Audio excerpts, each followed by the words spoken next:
Tonight we are training with a FLIR, which is essentially a thermal optic, and what it does is allows us to fly at night and see thermals from people that are giving off heat, and we're practicing with that today so that we can better see what we're doing in the air.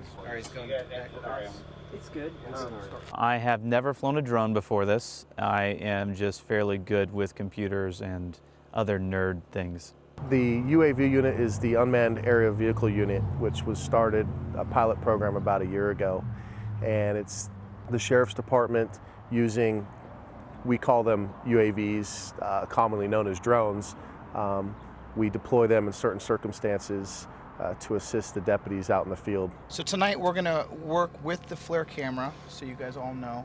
We're going to run hopefully two scenarios, and the objectives are to identify the sides of the structure, identify if there are people on the property, and then identify if they're armed, unarmed, and direction of travel if you see them leave the property. Any deputies that go through the training to become UAV pilots, they have to pass what we call the 107 Remote Pilot's License Test. And that's conducted by the FAA. They put those out. After that, our guys go through 8 hours of actually flight time training, and they go through different checklists that we have to be certified by us, by the unit, to be able to fly missions. It's a great program. It's nice to be able to see the entire county, whether or not we are going out on SWAT callouts or search and rescue. You get to work with a bunch of different people and good people, so that's a nice thing to be able to do. The feedback that we've had is almost all positive. For the people who have reservations about us using these and privacy issues, we don't use the UAVs for surveillance. We don't use them to spy on people.